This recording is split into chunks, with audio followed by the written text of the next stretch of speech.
জাকাতেও আমাদের বিবাদ নাই, আমাদের কোরবানি তো বিবাদ নাই। এই মুসলমান আমরা 73 ফেরকা, এবং এই হজেও আমরা সবাই একমত, কেউ বিরুদ্ধতা নাই। বিরোধিতা কোথায়? 73 মত হলো কেন? সব তো একই মতে বিশ্বাস। এখানে তো কেউ তো অবিশ্বাস নেই, নামাজের প্রতি অবিশ্বাস নাই, রোজার প্রতি নাই, জাকাতের প্রতি নাই, কোরবানির প্রতি নাই, হজের প্রতি নাই। অবিশ্বাসটা আমাদের 73টা মত, এই গন্ডগোলটা কেন? কিসের? সবাই তো ঠিকই আছে তাইলে কেন? ইসলামের মানে ইসলামই ভালাই দিচ্ছে তো। এই যে মত গিরি চলছে না, এই মতটাই হইল মাওলা আলীকে অস্বীকার করে না। এইটাই হলো ইসলাম ধর্মের মতভেদ। মতভেদটা কেন? এই 73টা তো হইতে মত হইতে, মতভেদটা কেন? সেই মতভেদটাই হয়েছে মাওলা আলীকে নিয়ে, আর ইসলাম প্রতিষ্ঠিত হয়েছে মাওলা আলীকে দিয়ে। কথাটা বুঝছো? ইসলাম প্রতিষ্ঠিত হয়েছে মাওলা আলী দিয়া। এখন ইসলাম থেকে যদি মাওলা আলীকেই সরাই দেওয়া হয়, তাহলে তো ইসলাম থাকলো না, আমরা মূল ফালাই দিলাম। কথাটা বুঝছেন? তাহলে আমাদের এই জিনিসটা মনে রাখবেন, আমাদের প্রত্যেকেরই বেমত আমাদেরকে বুঝায় নাই ওইভাবে, আমাদের বুঝায় উল্টা ভাবে। আমাদের মত এই জায়গাতে ধরতে সব তো ঠিক আছে, আমরা একমতে আছে, তাহলে বিমতটা কোথায়? তখন দেখবা এই পাক পাঞ্চাতন, এই আহেলে বায়া, এই মাওলা আলী, এখান থেকেই হইল ইসলামের 73 টুকরা। তো মোহাম্মদ থাকতে কিন্তু 73 টুকরা হয় নাই, একটাই ছিল।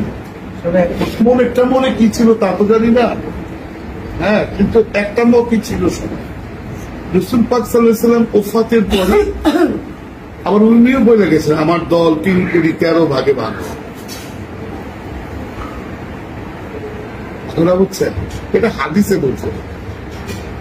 হ্যাঁ, এখন আমরা তাইলে এই যে একে অপরকে যে করতেছি কেন? সমস্যাটা কোন? এই সমস্যাটা বুঝতে তাইলে দেখবা যে মাওলা আলীকে নিয়েই ইসলামের যত মতভেদ। কেন? তারা মানে ওনাদেরকে এইভাবেই তৈরি করা হয়েছে যে মাওলা আলীর ফ্যামিলি, মা ফাতেমা, ইমাম হাসান, ইমাম হুসাইন, 12 ইমাম, 14 মাসুম, শাহাদানে কারবালা, এদের কেরাম, এদের লয়ের মধ্যেই নাই এদের মান।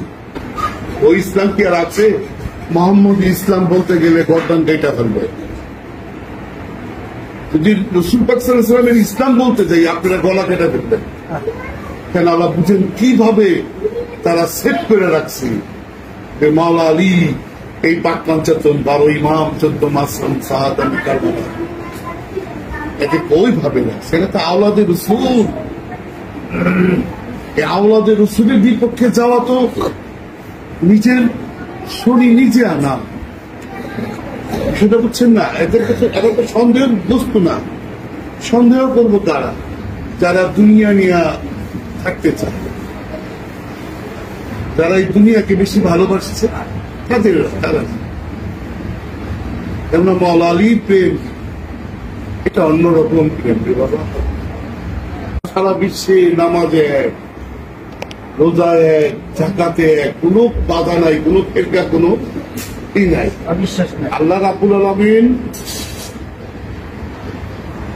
তার হাবিবকে কতটুকু ভালোবাসে। হ্যাঁ, যে জায়গা বলতেছে, মনে করো আমি সে দেখা গেল আমি জিল্লুরে বকতেছি, খুব মানে অকথ্য ভাষা গালিগালাজ করতেছি, তোরে বাইরামু, তোরে মারুন, যা আছে, কিন্তু এতে কিন্তু আল্লাহ গুনাহ লিখবেন, এতে আল্লাহ গুনাহ লিখবেন। গুনাহটাকে তো বুঝাই তুই বছরে বাস, এতে গুনাহ হবে না যে পর্যন্ত আমি জিল্লুর মাথায় বাড়ি না দিই, আঘাত না করি। এই জায়গায় আল্লাহ এইভাবে রাখছে। এইবার তার রসুলের প্রতি কিভাবে রাখছে জানো?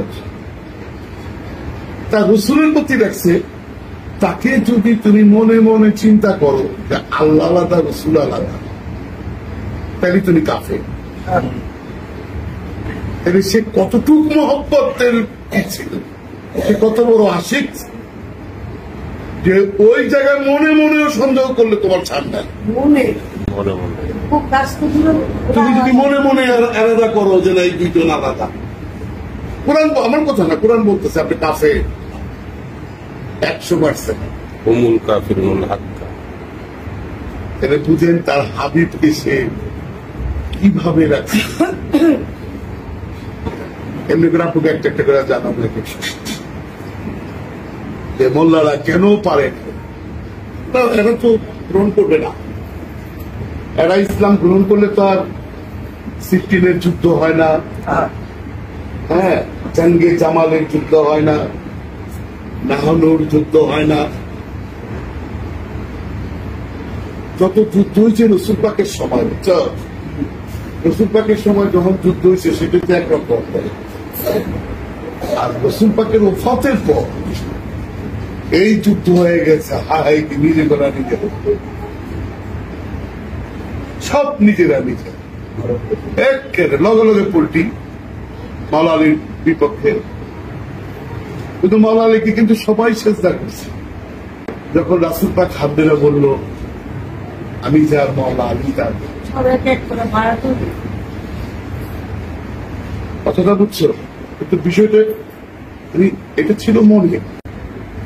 এখন তো তোমরা যে ইসলাম পাও সেটা হলো আব্বাসিয়াদের ইসলাম। আব্বাসিয়াদের ইসলাম তো মোহাম্মদ ইসলাম। তার আগে যারা ছিল রসুল পাকের ওফাতের আগে, ওফাতের পরে, এরা ছিল ওমাইয়া। এরাও তো রসুল পাকের ইসলাম প্রচার করে, এরা তো রসুলের বিপক্ষে। কেন বুঝো না? আজকে 1400 বছর যাবৎ একটি মোহাম্মদ ইসলাম আরবি লেখা দেখলেই বুঝো, আরবি লেখলেই মোহাম্মদ ইসলাম।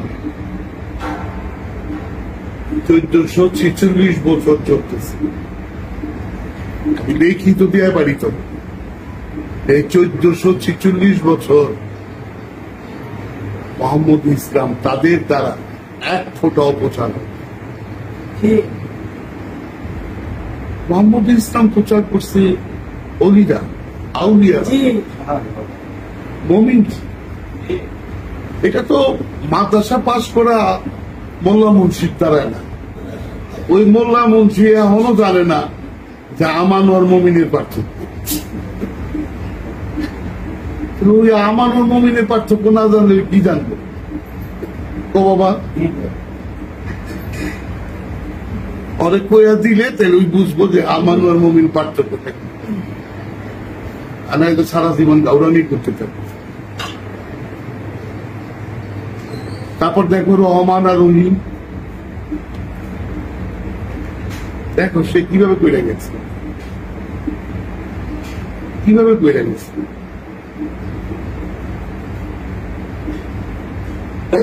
ইসলাম অন্তরে ধারণ, অন্তরের বাহিরে ইসলাম। এটা কেড়ি করে আমার মন, আমার হৃদয়, ওইখানে যেতে থাকে ওইটি সব। যেটুকি মানা, যেরকমই মানাও ওইটাই সব। আর উপরে তো মনে কর সাজগোজ দিয়া, আমি আবার মনে কর টুপি পড়ছো, দাঁড়িয়ে রাখছো, টুপা পড়ছো, শুনে দেওয়া বলছে কোনো মানে তোর শুনে দেওয়া করছে। আরেক দল কয় টুপি দিছে, টুপি দিয়েছে মুসলমান হয়ে গেছে, আর দাড়ি ছেড়ে দিছে একদম ইমানদার হয়ে গেছে। কি করবি? তাকে অন্তরটা পরিষ্কার করতে, এবং সবকিছুই ফিল করে আমার মন, ভালো ফিল করে, মন্দ ফিল। তো ওদিকে কেউ যেতে চায়।